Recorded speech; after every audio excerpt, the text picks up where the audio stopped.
Okay. அப்போ வந்து எனக்கு பேசவும் தெரியாது இந்த மாதிரிலாம். விவரம் தெரிஞ்சு நான் அந்த சொன்ன மாதிரி ஒரு 6வது 7ஆம் வகுப்பு தாண்டினதுக்கப்புறம் தான் எனக்கு நிறையா செல்ஃப் கான்ஃபிடென்ஸ் வந்துச்சு. இந்த சார் மாதிரி நிறையா பேர் கவர்மெண்ட் ஜாப்லலாம் இருக்காங்க எல்லாருமே. இப்போ நானும் கவர்மெண்ட் ஜாப் நான் ஒரு 8 வருஷமாக ட்ரை பண்ணிட்டு இருக்கேன். எனக்கு திருமணம் ஆனதுலேருந்து. ஏன்னா ஒரு நிரந்தர வேலை வேணும்னு சொல்லிட்டு.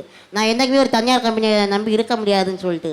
நீங்கள் சொன்னீங்கல்ல இன்னொரு விஷயம், 18 ஆண்டு காலமாக ஒரே நிறுவனத்தில் வேலை செய்கிறேன்னு. அது ஏறத்தால் நிரந்தர வேலை தான். ஏன்னா இப்போ தனியார் நிறுவனம் நீங்கள் இல்லாமல் நடக்கவே முடியாது. காம்படிஷன் அதிகமாயிருச்சு, போட்டிகள் அதிகமாயிருச்சு. செல்போன் துறையில் இன்னைக்கு பார்த்தீங்கன்னா தெருவில் போனீங்கன்னா ஒரு 10 பேர் வச்சிருக்காங்க.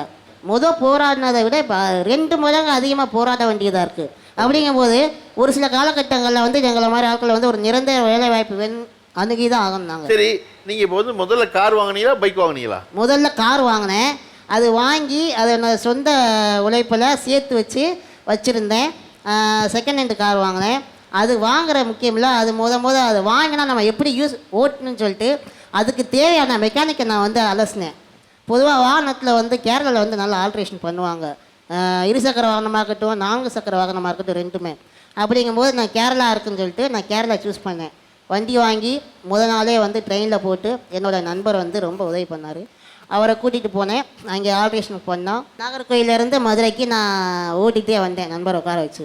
அங்கே 2 வீலர்லேயே ஜாலியாக முட்டம் போயிட்டு காலையில் ஏர்லி மார்னிங் சன் சூரிய உதயத்தை பார்த்துட்டு அப்படியே அங்கேருந்து கிளம்பி ஒரு 11 மணிக்கு திருநெல்வேலி வந்து அப்படியே விரட்டி மதுரைக்கு ஒரு 3 மணிக்கு வந்துட்டேன். தமிழ்நாடு மாற்றுத்திறனாளி சங்கம் சார் மூலிமா சுயவரலாம் நடத்தினாங்க சார். அப்போ வந்து அப்ளிகேஷன் பார்த்துட்டு ஃபோன் பண்ணி பேசி அதுக்கு ஏற்ற மாரி அப்புறமேட்டு வீட்டில் சம்மதிக்காமல் இருந்தாங்க. வீட்டில் அப்புறம் சம்மதிக்க வச்சு அப்புறம் கல்யாணம் சம்மதிச்சிட்டாங்க. ஆமாம் சம்மதிச்சிட்டாங்க சார். ஓ, நீங்கள் காதல் கல்யாணம் தான். அப்போ கரெக்டு தான். என்ன சொல்லி உங்களை வந்து வீட்டில் சம்மதிக்கல, உங்களை உடனே எப்படி சம்மதிக்க சார்? இல்லை சார், ஒரு வாரத்துக்கு முன்னாடி இவங்க என்ன பிடிச்சிருக்குன்னு மொபைலில் சொல்லியிருக்காங்க, மேடமுக்கு சொன்னாங்க. சரி, நான் வந்து இவங்களை பார்க்கவே இல்லை எனக்கு மேரேஜ்லாம் வேண்டாம் அப்படின்னு சொன்னேன். நான் இவங்க என்ன நினச்சாங்கன்னு தெரில. நான் நேரில் போய் பார்க்குறேன் அப்படின்னு ஃபோன்லாம் ட்ரை பண்ணாங்க. நான் ஃபோனில் அட்டன் பண்ணவே இல்லை. ரொம்ப கஷ்டப்பட்டு தான் ஃபோனை பிடிச்சம்மா அப்படின்னு இன்னும் சொல்லுவாங்க. சந்திச்சோன்னு என்ன பேசுகிற உங்கள்கிட்ட? அதுக்கப்புறம் நேரில் வந்தாங்க. நேரில் வந்து என்னை பிடிச்சிருக்கானாங்க. நான் இவங்கள பார்த்ததுமே எனக்கு பிடிச்சிருக்கு அப்படின்னு. அப்புறம் இவங்க சொன்ன வார்த்தை, நான் வந்து என் குழந்தை மாதிரி உன்னை பார்த்துக்கிறேம்மா அப்படின்னாங்க. அன்னிலேருந்து இன்னி வரைக்கும் அப்படி தான் இருக்கிறாங்க, ஒன்றும் மாற்றம் இல்லை. இப்போ திருமணம் எத்தனை வருஷம் ஆயிடுச்சு உங்களுக்கு? 11 வருஷம் ஆகுதுங்க சார். 11 வருஷம் கழிச்சு மனைவி கிட்ட முதல் நாள் வாங்கின நல்ல பேரை 11வது வருஷம் வாங்குறதுங்கிற எவ்வளோ பெரிய சாதனை தெரியுமா?